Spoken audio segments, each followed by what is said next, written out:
Welcome everyone to the game of Diptayan Ghosh, the youngster from India taking on Ian Nepomniachtchi. Diptayan is 27 years old and he is playing in the second round of the FIDE World Cup 2025. In round number 1, Diptayan managed to get the better of the Chinese opponent Peng, and now against Nepo he made a draw in round number 1. In second game, in the first game he made a draw against Nepo, and now in the second game he has the black pieces. Not going to be easy facing one of the favorites of the tournament, the two-time candidate winner and world championship challenger. A handshake and off we go. Nepo opens the game with pawn to e4, and Diptayan Ghosh, he is considered to be one of the most solid players out there, so he responds back with e5. But the thing about Diptayan is that although he's very solid, he's also very sharp tactically, so it's a very brutal combination there. We have the Ruy Lopez here with bishop to b5, and Diptayan plays his pawn to a6, and Nepo comes back with bishop a4. Knight comes out to f6, attacking the pawn on e4, and white castles. You can take on e4 to go into the open Ruy Lopez, but Diptayan goes for the closed Ruy Lopez with bishop e7, and Diptayan goes Nepo goes rook e1, defending the pawn on e4. b5 played to push the bishop away. Bishop comes to b3, and now short castles. White keeps the option open now what to play, but d5 would lead to the marshal, so a4 is one of the anti-marshals out there. b4 played very quickly. Well, there are other options here, for example rook b8 and bishop b7, but b4 makes a lot of sense. Pawn to d4 by Nepo, and the best move now is d6. He pushes his pawn to d6, and here you could, he takes on e5, and you can take back with the pawn here. You can also take back with the knight. He decides to take back with the knight here, and now knight bd2 makes sense. Yes, he brings his knight out. This is all well-known theory and preparation. And Diptayan pushes his pawn to a5, connects the two pawns. Maybe bishop a6 next. He takes the knight on e5, and Diptayan takes back. D takes e5. Very symmetrical structure, but if there's one weakness in the position, that's the square on c4. So queen comes to e2. If bishop a6, there's bishop to c4.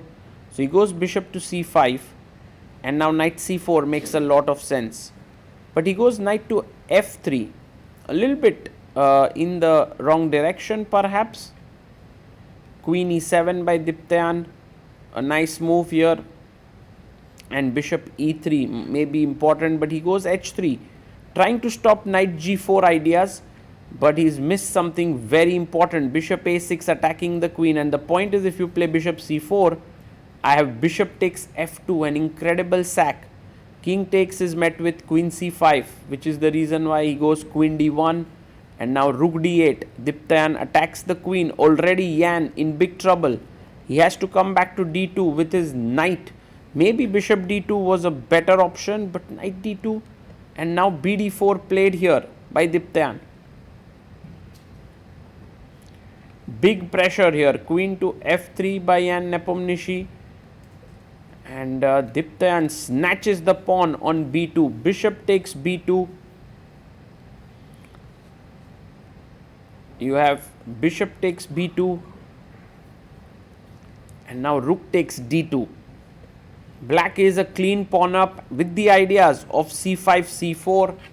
So white has to be careful. Queen e3, and attacking the rook. You can defend it this way, but maybe queen a7 was a bit worrying, so he goes back here, so that now if queen a7 you have rook a8, And f4, Nepo getting a bit desperate here, but desperate times call for desperate measures.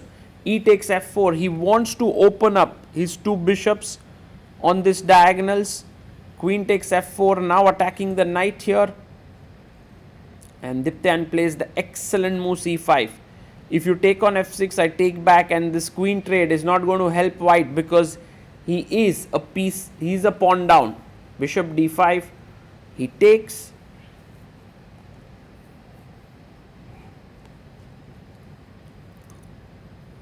Pawn takes d5, attacks the queen. And now queen to d6.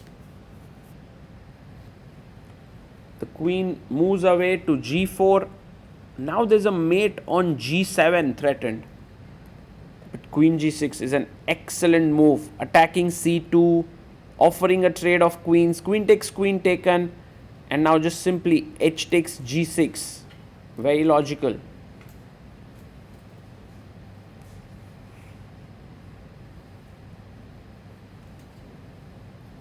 He takes back, h takes g6. Rook comes to d1. And rook to d7, a nice move. Trying to double down the d file. c4, c3 could be ideas here.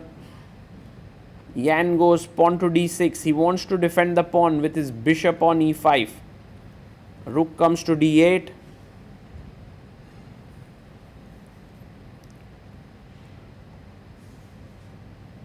And bishop to e5, defending the pawn on d6. Bishop b7 played. And maybe this bishop could eventually at some point with f5 and bishop could sit on e4. For now it's bishop to g3 played. And oh, bishop c6. He's going after the pawn on a4. Ian has to go passive with rook a1. f6 played. Planning to bring the king to f7. He goes king f2. Brings king to f7. Is it easy to break through here is the big question. Diptayan is totally winning against Ian Nepomniachtchi here, which is going to be one of the big upsets because it's not just a win. It's like Ian's going to be eliminated from the tournament. c4, rook d1.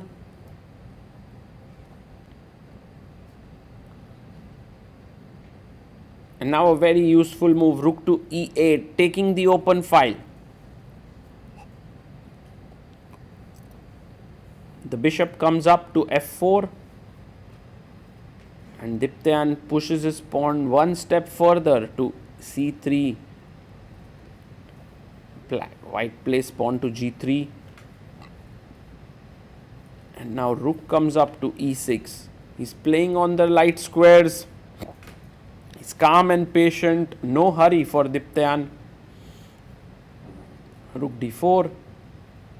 And g5 play. That's an excellent move. He's taken away actually all the squares, and after takes twice, the d6 pawn, which is actually the pride of white's position, is going to fall apart. So he takes on g5 and rook takes d6 taken.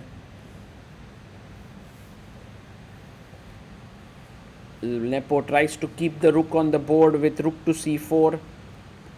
But rook d5, attacking the bishop here. The bishop comes back to e3. And he plays his rook to e5. Wow. Trying to get in here. And rook f1, trying to be super tricky. King g8, Diptayan is like, I'm not falling for any of these tricks. If rook e4, some rook c6 business, I believe. g4 played. And now, finally, he takes on e3. It's amazing how Diptayan has managed to completely outwit his opponent. Rook takes c6, rook e2 check.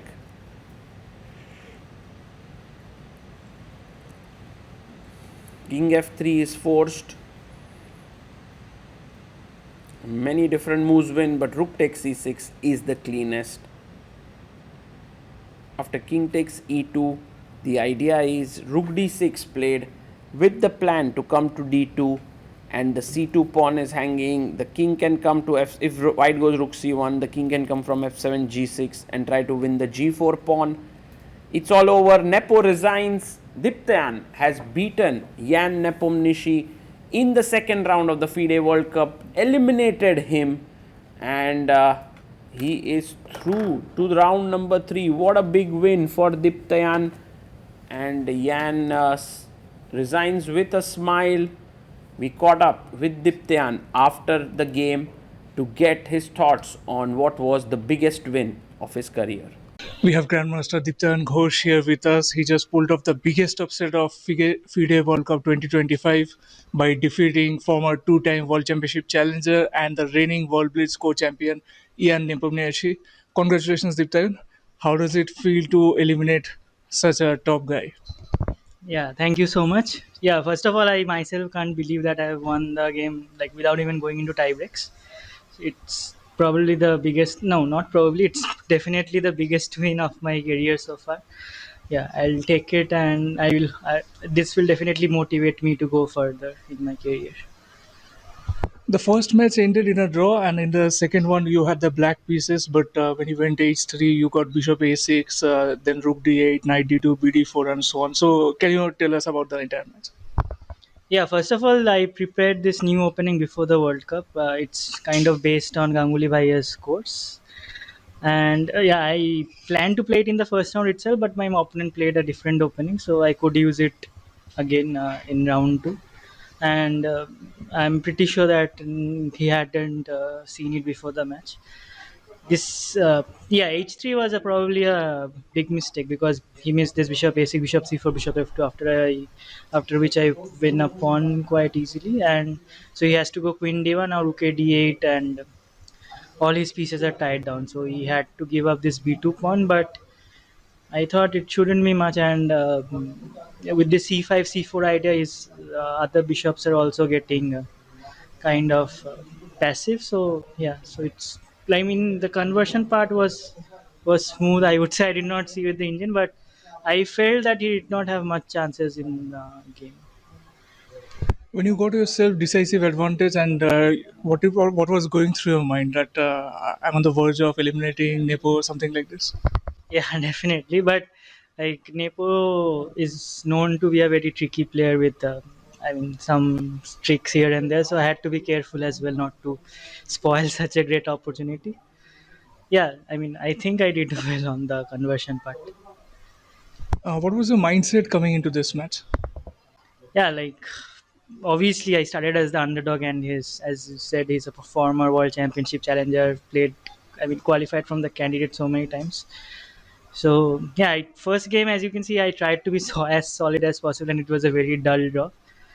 And today, yeah, the Marshall was like, I was not expecting this. So I was expecting this anti-Marshall with a4 b4 stuff, because he did not play the main Marshall with this pawn 95 idea. So I checked it briefly, but yeah, I think it worked out very well, this new opening. In the third round, your probable opponent will be the winner of the match between Gabriel Sargasian and Maxim Rodstein. So, have you played against any of them before? Rothstein I have not played, but Sargisian I think I played once in Dubai Open, but it is 10 years back maybe. So I don't even remember what the game was. So yeah, we'll see. I did not go beyond Nepo in the pairing tree while checking the pairing. So yeah, we'll see. We'll see when it comes. Well, we saw that your parents are here and they're absolutely delighted with your victory. So, what does it mean for you to have your parents here? Like, you've won a lot of things in your career: World Railway Championship, Asian Championship, World Under 10. But your parents are here witnessing everything live in person. What does this mean to you? Yeah, my parents are probably accompanying me after 10-12 years in a tournament. So uh, I'm glad I could deliver a good performance in front of them, and hopefully I will continue in this World Cup. Well, before you came out, there was an announcement because fans were here. So fans were told that there will be time for them to take your photograph, and everything. You yourself have seen other people's autograph and photograph being taken, but how does it feel for you to be on this side where fans are waiting for you and clamoring your name?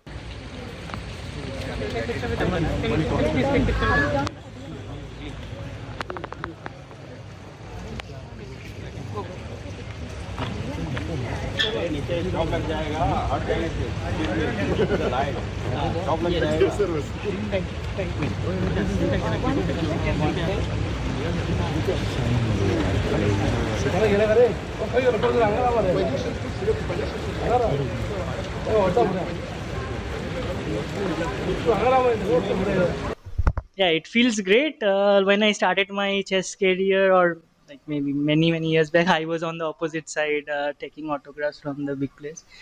Yeah, so yeah, it feels great to have such a support. Diptayan, you have attended a lot of interviews and you still have another match to go. Thank you very much for your valuable time. I wish you all the best for round 3 as well as rest of the tournament. Thank you so much.